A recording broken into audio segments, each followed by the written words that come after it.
ડાંગ જિલ્લા પોલીસ દ્વારા મેડિકલ સ્ટોરમાં દવાના નામે નશીલા પદાર્થોનું વેચાણ સામે કાર્યવાહી. મેડિકલ સ્ટોર્સમાં દવાના નામે નશીલા દ્રવ્યોનું વેચાણ થતું અટકાવવા સઘન તપાસ.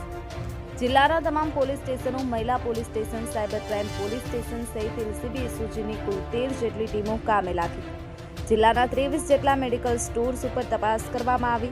મેડિકલ સ્ટોરમાં લાયસન્સ અને પ્રિસ્ક્રિપ્શન વગર દવા આપવામાં આવે છે કે કેમ તે અંગે તપાસ કરતા કુલ 6 જેટલા મેડિકલ સ્ટોર પ્રિસ્ક્રિપ્શન વગર દવા આપતા પકડાયા. આ મામલે ફૂડ એન્ડ ડ્રગ્સ ઇન્સ્પેક્ટરને રિપોર્ટ કરી તમામ વિરુદ્ધમાં કાર્યવાહી કરવા સૂચના. ડાંગ મિત્ર ન્યૂઝ મિલન તુડે. ગુજરાત રાજ્યના ગૃહ મંત્રાલય તરફથી તેમજ રાજ્યના પોલીસ વડા શ્રી વિકાસ સહાય તરફથી પરિપત્ર જાહેર કરવામાં આવેલો હતો કે રાજ્યની અંદર જે મેડિકલ સ્ટોરની અંદર કેટલીક દવાઓના નામે કેટલીક નશીલા દ્રવ્યોનું વેચાણ થઈ રહ્યું છે, અથવા તો કેટલીક જે મેડિકલ સ્ટોર છે એની અંદર વગર લાયસન્સ કે વગર પ્રિસ્ક્રિપ્શન વગર દવા આપવામાં આવે છે.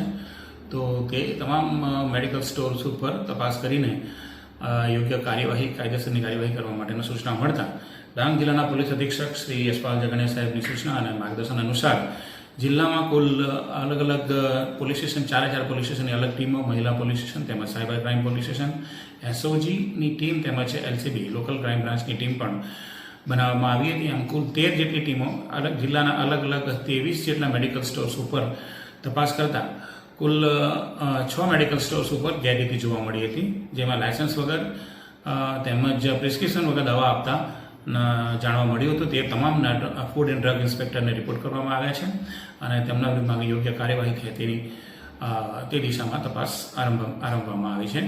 આમ જિલ્લામાં લગભગ 13 જેટલી ટીમ દ્વારા 23 જેટલા મેડિકલ સ્ટોર્સ ઉપર તપાસ કરીને એમાં ખાસ કરીને સમગાન, સાકરપાતળ, આહવા, સાપુતારા, સુબીર, પીપલધાડ, વઘઈ તેમજ કાલીબેલ વિસ્તારોમાં પણ આ રીતના તમામ મેડિકલ સ્ટોર્સ ચેક કરવામાં આવ્યા હતા અને એ રીતે જિલ્લામાં જે રીતે દવાઓમાં નશીલા દ્રવ્યોનું વેચાણ થાય છે તેની તપાસ કરવામાં આવી હતી.